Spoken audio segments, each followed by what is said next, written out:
Sea of Stars was developed and published by Sabotage Studios. It was released last year in 2023 and is a role-playing game very reminiscent of the old school Super Nintendo and PlayStation RPGs, and it is a fantastic game. You can control up to 6 characters, and it's turn-based combat, and you can obviously only 3 at a time in the combat, but you can switch them out. It does focus on the 2 heroes called Valere and Zeo, and they are the moon and the sun, and they have their powers accordingly, which is always really cool. And of course they travel with their friend Garl, and Garl is he is the one. He is an awesome character and just an average Joe who enjoys to cook.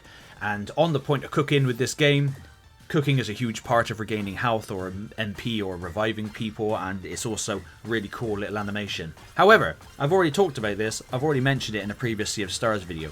What this video is about is the fact that Sabotage Studio are doing things right. Not only is Sea of Stars base game damn awesome, really good, lengthy, and it's really cool, at some point during the campaign you will get access to a ship, so you'll be able to travel around and find extra stuff and side stuff to do and bonus little dungeons and places that you can find and give you a little bit of freedom. It also has a fishing mechanic in the game as well and all this other type of stuff. They are putting free DLC out there. Coming in November of 2024, we have a new update to the combat to make it a little bit more challenging and to just add an extra layer there, along with a few other things. They are listening to the community and updating the game.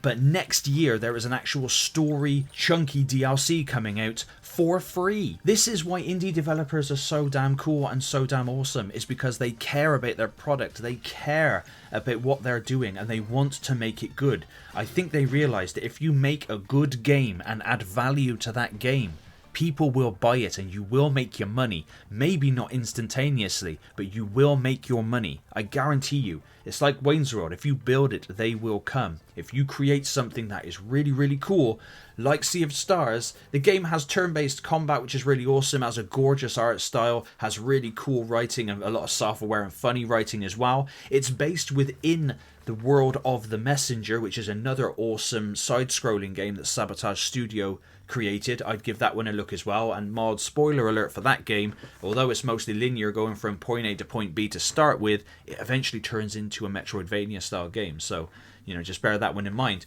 But also within Sea of Stars there's some light puzzles as well, and it's so cool. Sea of Stars is a really cool game and it's very awesome to play on the Steam Deck, especially the OLED with this art style and the colors. They just pop on the screen.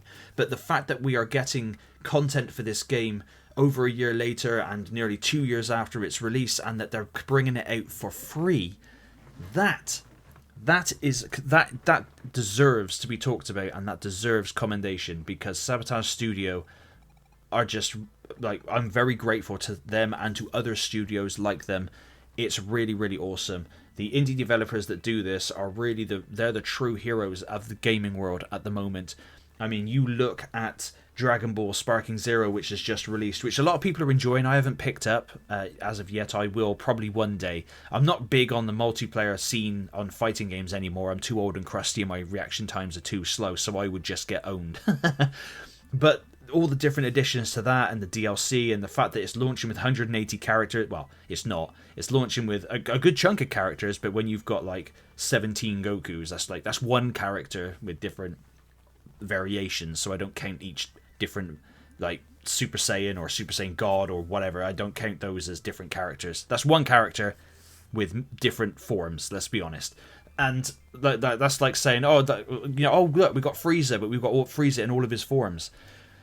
That's the same character, dude. He just looks a little different. Stop pawning him off as... Anyway, that's just a small gripe of mine. I was never big on the Tenkaichi series back in the day, so if you are and you're enjoying it, all more power to you. I'm very happy for you, and go nuts. But that's not... And also with the Starship Troopers game that has just officially been released, it's gotten at nearly 40 quid's worth of cosmetic DLC, which should be in the bloody game to start with, and, well, it's the same with a load of other games as well. It's just microtransaction after microtransaction after DLC after DLC. Now, a lot of people have become complacent with that, and they just accept that as the norm. And I don't know why.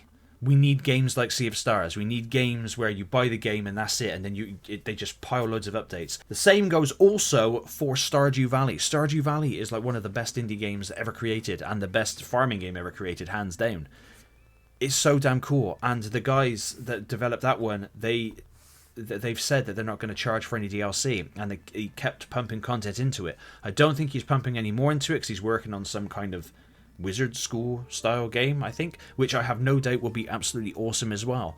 But in this day and age of just DLC and microtransactions everywhere and battle passes, it's nice to see games like Sea of Stars just getting free content. It just brings a slight warmth to my old man gaming heart. But please let me know in the comments down below if you've checked out Sea of Stars or how you feel about the current monetization within video games. And as always, thank you very much for watching.